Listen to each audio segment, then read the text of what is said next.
I'm going to cover finding volumes of solids with known cross-sections where these cross-sections are semicircles.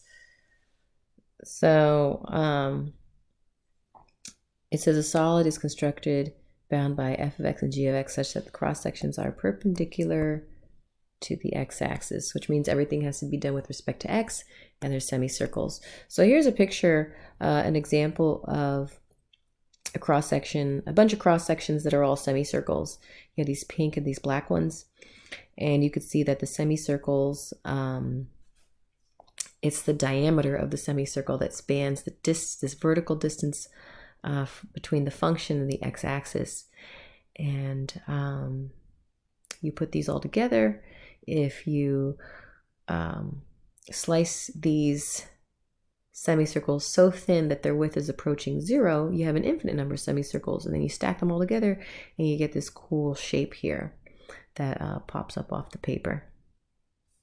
So in my picture over here with F and G, you can see my semicircles here, and the diameter of the semicircle is spanning the region between the blue and the red graph. And the length of this diameter, if I want to make sure that that measurement is positive, we always do big minus small, so it's going to be top minus bottom. And in this case, the top function is f and the bottom function is g. Now, once I hear area and semicircle, I think I should write down the formula, right? So the area of a circle, the formula is pi r squared. And if I'm doing a semicircle, then that means it's half a circle, so it's pi r squared over 2. So in this case, we already established that the diameter is f minus g.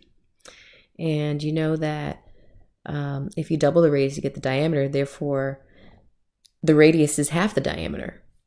And if this is d and I were to take half of this, that's the same thing as putting it over 2.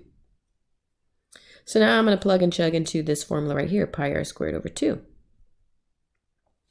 All right, so this is where people get a little lost. So first off, if you notice, there's a pi over 2 here, and that's what this pi over 2 is. They're the same. Okay, so one way to think of this is the same thing as saying pi over 2 times r squared, where this whole thing here, this is r squared. Right? Because we said r is f minus g over 2.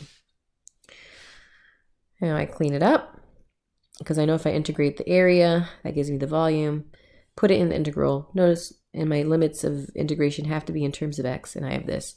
Now if you want, you could even clean this up further. And remember, this square is going to apply to this too.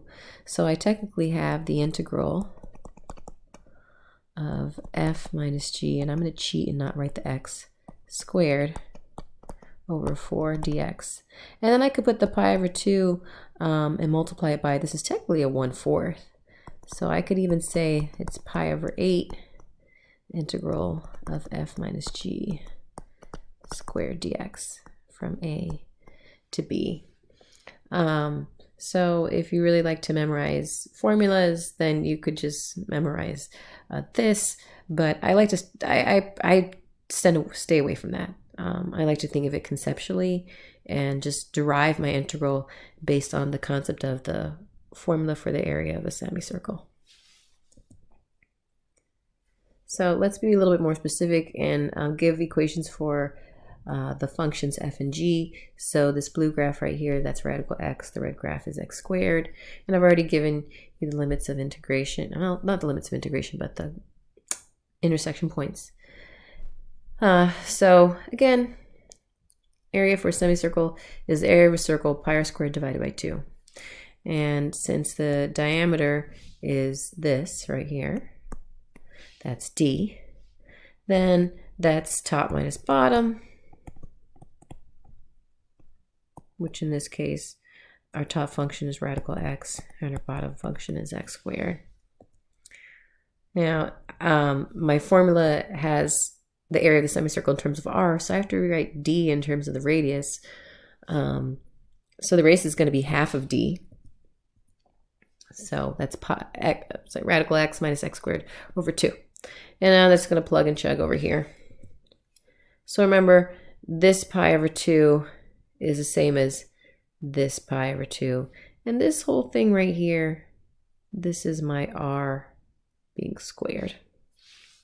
And if I integrate area, that gives me volume.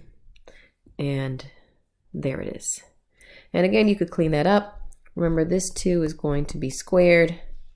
So I have a pi over 2 times a 1/4 integral of radical x minus x squared dx, going from 0 to 1, which if you clean it up gives you pi over 8 integral from 0 to 1 radical x minus x squared